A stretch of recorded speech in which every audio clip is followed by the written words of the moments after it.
Next article is prove that every continuous function is Riemann integral. Now we have given function is continuous. We have to prove that function is Riemann integral.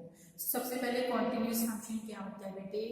When we take functional values at 2 points, say f of a, f of b, then f of a minus f of b modulus, when this is less than epsilon, then function is continuous. So function is continuous when we take functional value at 2 points. Difference of these two function is less than epsilon. So function continuous given है, we have to prove that function is Riemann integral. So let f be a continuous function on closed interval a. Function जो है continuous है close interval A B पे, वो uniformly continuous भी हमारा होगा on close interval A B. Now for epsilon greater than 0, जो हमारी वेरी स्मॉल वैल्यू है but positive value, here exist delta. एक डेल्टा एग्जिस्ट करता है, that also depends on epsilon, such that by definition by function continuous हमारे पास क्या आ गया बेटे, फंक्शनल वैल्यू एट 2 पॉइंट्स से डी या डी आई या सी आई कोई हमारे पास है, functional value is less than epsilon upon B minus A.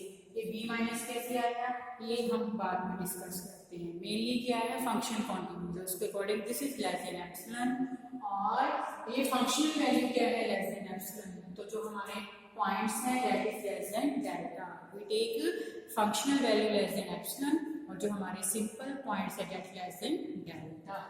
And C I D क्या है, इस जो हमारा क्लोज इंटरवल है ए बी, उसके ही हमारे पॉइंट्स हैं. नेक्स्ट बी क्या है, हमारी पार्टीशन. किस पार्टीशन किसकी होती है, किस क्लोज इंटरवल, कहाँ से स्टार्ट होती है, ए इक्वल टू एक्स नॉट से स्टार्ट होती है. हम ए से लेके बी तक जाते हैं और बी हमारा last point that is equal to X N. Be a partition since F is continuous on A B, it is continuous on every interval. क्योंकि ये फंक्शन हमारे क्लोज इंटरवल ए बी पे है, तो हम जो अगर उसमें से सब इंटरवल सिलेक्ट करते हैं दैट इज ith इंटरवल है या कोई और इंटरवल ले रहे हैं, तो वो उस पे भी कॉन्टिन्यूस होगा. So if function is continuous close interval A B, then that will also continuous on every interval. We can take ith interval. Yes, so small M में क्या होते हैं, हमारे जो ग्रेटेस्ट लोअर बाउंड्स होते हैं उसको हम ये एफ ऑफ सी आई, और कैपिटल एम आई जो हमारे अपर बाउंड्स हैं L U B, that is equal to F of D I. So क्या होता है बेटे, जब हम फंक्शन इंक्रीजिंग होता है तो जो हमारी लीस्ट वैल्यू है हम स्मॉल एम आई की फॉर्म में लेते हैं, और जो ग्रेटर वैल्यू है वो हमारी कैपिटल एम आई की फॉर्म में होती है. सो क्योंकि फंक्शन बाउंडेड है, सॉरी कॉन्टिन्यूस है, हर एक इंटरवल पे कॉन्टिन्यूस होगा, तो हमने स्मॉल एम आई और कैपिटल एम आई हमने डिस्कस किए. डी आई और सी आई में से हम डी आई को बड़ी वैल्यू ले रहे हैं, सी आई को छोटी, according to our interval, and its length is less than delta. Next is we are taking difference of this two. तो लेंथ जो है ये हमारे इनका मॉडुलस लेंगे.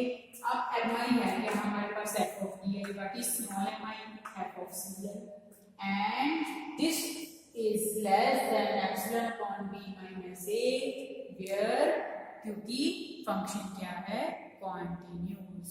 Now what is UPF and what is LPF? lower Riemann sum and upper Riemann sum. So lower upper Riemann sum में क्या होता है, this is equal to summation capital M I delta minus LPF क्या होता है, summation small m I delta i. Delta E line same है, हमने इसको कॉमन ले लिया, हमारे पास क्या रह गया, capital M I minus small M I. Now from here we have calculated this is equal to epsilon upon b minus a. तो हम इसकी जगह पे इक्वालिटी भी लेस देन लगा दी और यहाँ पे इसकी वैल्यू सब्स्टिट्यूट कर दी epsilon upon b minus a. और समेशन हमारा अभी चल रहा है बिकॉज हमने समेशन को नहीं सॉल्व किया, i going from 1 to n delta i. Now ये हमारी कांस्टेंट वैल्यू, इसको हमने समेशन से बाहर ले लिया. अब समेशन सिर्फ किस पे रह गया, डेल्टा पे रह गया. Delta i is only the variable जिसके ऊपर समेशन वेरिएबल है.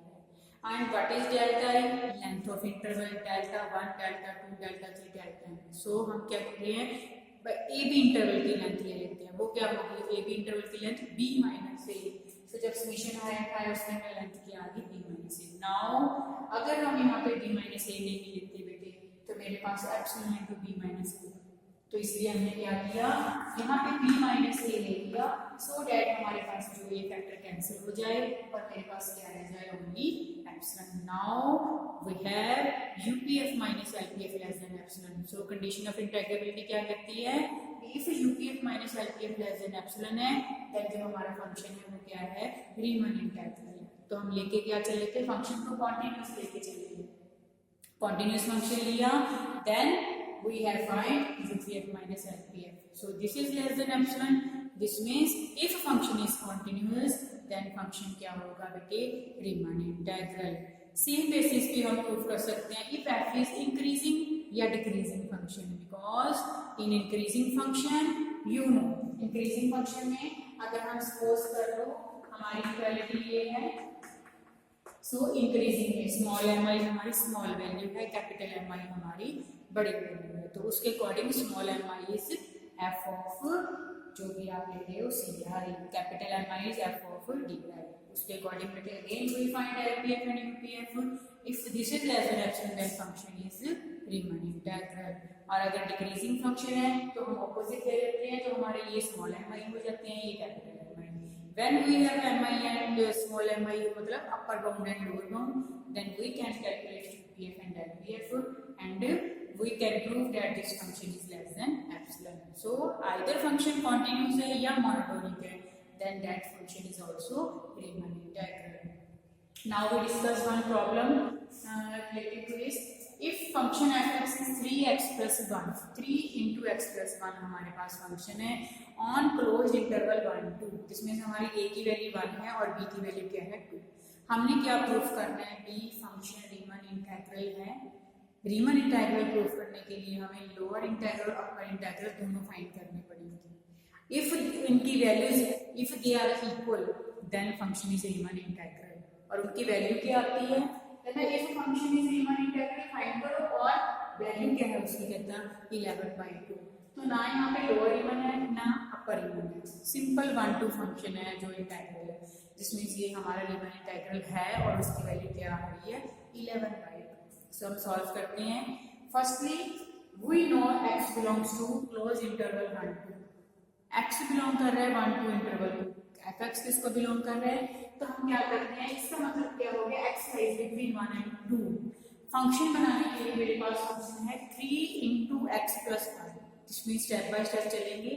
We know x lies between 1 and 2, तो हम क्या करेंगे बेटे, x को पहले 3 से मल्टीप्लाई करेंगे, मतलब सारी इक्वालिटी को 3 से मल्टीप्लाई करेंगे, फिर सारी इक्वालिटी में +1 करेंगे, जिससे हमारे पास इक्वालिटी में fx आ जाए. 3 से मल्टीप्लाई किया बेटे देखो, फिर +1, जब +1 के यहाँ पे 4 यहाँ पे 7 और this become fx. So this means fx lies between 4 and 7. हमें ये भी पता है कि लोअर बाउंड क्या है, अपर बाउंड क्या है. This means we know function is bounded. So मेरे पास फंक्शन क्या आ गया, बाउंडेड फंक्शन है. और एक चीज और हम यहाँ पे देखते हैं बेटे, lies between 4 and 7. This means function increasing भी है हमारा. दिस मींस ये हमारी स्मॉलर वैल्यू हो सकती है, ये हमारी बड़ी. Function is increasing function. Now we know P is partition of the interval 1 to 2. What is 1? x0, x1, x2 और ये हमारी 2 है, that is xn. Be a partition of closed interval 1, 2. P partition आ गई बेटे, divide into n equal parts. इसको हमने n equal parts में divide करना है, because अगर हमारे पास कुछ डिवाइड करने के लिए होता है तो हम उसको इक्वल इंटर में डिवाइड कर देते हैं. सपोज 1 to 4 है, 1 to 2, 2 to 3, 3 to 4. बट इसमें हमें n इक्वल पार्ट्स में डिवाइड करना है, तो हम कैसे करते हैं बेटे, लेंथ कैसे फाइंड करते हैं, b minus a by n, because now we have to divide it into n equal parts. b मतलब 2 और a मतलब 1, दोनों का माइनस किया जाए 1, so 1 by n. So this is our length delta. So हमारी लेंथ क्या है, 1 by n. Yes, what is xi? Xi is a plus REH. A is जो हमारी पहली टर्म है, that is 1 plus REH is 1 by n. So मेरे पास xi है. xi का मतलब क्या है बेटी, when we put I equal to 0, we get like this. We put x equal to 1, we get x1. x2 करेंगे and so on. So we are making partition of close interval 1 2 in n equal parts. तो वो हमारे किससे आई है, पहले हमने length find की, then हमने x0 x1 x2 हमारे पास ये से आ जाएगा. नाउ नेक्स्ट स्टेप क्या है, we have to prove function is Riemann integral. इसमें हमें लोअर अपर रीमन इंटीग्रल चाहिए, जिसके लिए हमें एलपीएफ यूपीएफ चाहिए, और LPF UPF lower Riemann upper Riemann sum के लिए हमें स्मॉल एम आई चाहिए. Yes, what is small M I? If we are talking about ith interval, this is F of xi minus 1, because मैंने क्या कहा था, यहाँ पे फंक्शन इंक्रीजिंग है, तो जो लीस्ट वैल्यू है वो लीस्ट है, मतलब एफ ऑफ xi माइनस 1. इसी तरह कैपिटल एम आई की बात करेंगे तो क्या हो जाएगा, एफ ऑफ xi, जो अपर वैल्यू है, जो इंक्रीजिंग वैल्यू है कैपिटल एम आई, वो एफ ऑफ xi है, और जो स्मॉल वैल्यू हुआ है small F of xi minus 1. Yes, what is function? Function check करते हैं, लिखना है 3x प्लस 1, पर मैं यहाँ पे किसकी बात करें, i माइनस 1. 3 और प्लस 1 एज इट इज आएगा, पर xi की जगह पे xi माइनस 1 आ जाएगा. And what is xi minus 1 बेटे, तो यहाँ पे हम सब्स्टिट्यूट करेंगे. सो स्टेप में एक और स्टेप ऐसे आपने चलना है, पहले फंक्शन देखने हैं क्या है, फिर xi देखना है हमने क्या है. तो xi की वैल्यू ये है, हमने i माइनस 1 लिखना है, तो हम यहाँ पे 1 प्लस यहाँ पे क्या लिख देंगे, i minus 1 by n. So this is xi minus 1. जो 3 बाहर है, जो प्लस 1 है बेटे, वो पीछे टर्म हमारी एज इट इज ही आ जाएगी. अब इसको हम सॉल्व करते हैं. इसमें हम 3 प्लस 1 3, पीछे प्लस 1 और 3 इसके साथ भी मल्टीप्लाई हो गया, और 3 प्लस 1 क्या बन गया 4, and this one as it is. Now what is LPF? LPF is summation small M I delta I, और हमारा समेशन होता कहां से है, from 1 to n. What is M I? हमने अभी यहां पे वैल्यू फाइंड की है, पर what is delta I? Delta is length of the interval that is equal to 1 by n. तो दोनों टर्म्स को हमने मल्टीप्लाई कर दिया. नेक्स्ट क्या करते हैं, समेशन को ओपन कर, इसको टर्म्स को ओपन ब्रैकेट को ओपन करते हैं, 4 बाय n आ गया, ये बन गया 3 बाय n से i minus 1. Now solution is on i, this means 4 by n बाहर 1. अब इसमें अंदर क्या रह गया, हमारे पास समेशन में 1 रह गया बेटे, और यहाँ पे 3 बाय n स्क्वायर, यहाँ पे हम i की वैल्यू सब्स्टिट्यूट करेंगे. पहले 1 माइनस 1 0 आ जाएगा, फिर 2 माइनस 1 1 आ जाएगा, एंड सो ऑन. तो हमारे पास i माइनस 1 टर्म्स यहाँ पे आ जाएंगे, और 3 बाय n स्क्वायर को हमने बाहर लिख लिया. तो जब समेशन ओपन करेंगे तो 1 कितनी बार आएगा, n times, because i going from 1 to n. तो मेरे पास उसमें 1 1 1 करके कितनी बार आ गया, n टाइम्स. सिमिलरली यहाँ पे क्या आ गया, पहले हमारे पास 1 फिर 2 फिर 3 फिर हमारे पास आ गया, और जो 1 है, क्योंकि i की वैल्यू हमने 1 की है, तो वो क्या आ गया 1 2 3 4 n. और जो पीछे 1 कितनी बार आ रहा है, वो भी n टाइम्स आ रहा है, तो वहाँ पे माइनस n लिखेंगे. नेक्स्ट ये n के साथ n कैंसिल, और भी 4 लेफ्ट है, 3 बाय n. और ये क्या है, sum of n terms. We know sum of n terms क्या होता है, n into n plus 1 by 2. तो ये सम ऑफ टर्म्स क्या आ गया कि n into n plus 1 by 2, और ये minus n as it is. Next क्या करते हैं, ब्रैकेट ओपन कर देते हैं. जब ब्रैकेट ओपन करेंगे n स्क्वायर के साथ ये यहाँ पे दोनों टर्म्स में ही कैंसिल हो जाएंगे, तो यहाँ पे हमारा क्या रह गया 3 by 2 n plus 1 upon n, और यहाँ पे क्या रह गया minus 3 by n, क्योंकि एक ही n था, दूसरा नीचे n स्क्वायर आ रहा है. Next step is LPF. We have to bring lower Riemann integral. उसके लिए बेटे लास्ट स्टेप क्या है, to apply limit n tends to infinity. Now we are taking limit n tends to infinity LPF, और जो कैसे maximum length norm of P tends to 0. So जब limit लगानी है, वही नो हमें इंफिनिटी रिमूव करनी पड़ेगी. तो ये टर्म ओके, इसमें हम क्या कर रहे हैं, n को जो है सॉल्व कर लिया, ये बन गया 1 प्लस और 1 बाय n बन गया. तो ये टर्म हमारे पास ऐसे आ गया. Now we apply limit n tends to infinity.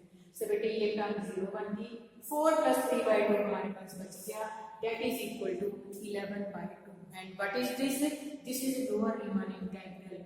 तो a टू b की वैल्यू क्या है 1 और 2, लोअर रीमन इंटीग्रल. फंक्शन की वैल्यू क्या है 3x प्लस 1, और उसकी वैल्यू i क्या है हमारे पास 11 बाय 2.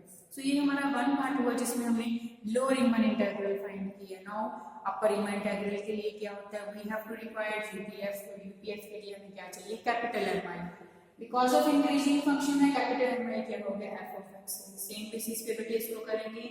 एफ एक्स आई क्या है 3x प्लस 1, तो ये क्या बन गया 3xi plus 1. What is xi? From here 1 plus जो है i बाई n, और प्लस 1 पीछे आ जाएगा, तो वो क्या बन गया 4 plus 3 i by n. Next step is to bring UPF. उसके लिए हमें क्या करना पड़ेगा, समीशन कैपिटल MI डेल्टा, ये MI है और डेल्टा ही हमारा क्या है 1/n। तो जब सॉल्व करेंगे बेटे that is also equal to 11/2, because हमें अपर रीमान इंटीग्रल लेके आना है तो लिमिट एन टाइम्स इंफिनिटी ले लेंगे, n खत्म हो जाएगा और बच जाएगा 11/2। Yes you can check LPF और UPF सॉल्व करने के बाद lower Riemann integral upper Riemann integral solve करने के बाद हमारे पास दे आर इक्वल, और जब वो दोनों इक्वल होते हैं तो अब हमारा फंक्शन क्या होता है, रीमान इंटीग्रल होता है। और जब हम रीमान इंटीग्रल की बात कर रहे हैं तो हम लोअर अपर की बात नहीं करेंगे, हमारा सिंपल फंक्शन रह जाएगा a to b f dx, और you can say 1 to 2f(x) dx, और किसके इक्वल आया है, that is equal to 11/2। सो हमारे पास क्या रिजल्ट आ गया, so if lower Riemann integral upper Riemann integral equal then function is Riemann integral, और रीमान इंटीग्रल में हम अपर लोअर लिमिट नहीं लिखेंगे, हम simply a to b f dx लिखेंगे, और वो आया किसके इक्वल है, दिस इज इक्वल टू 11/2।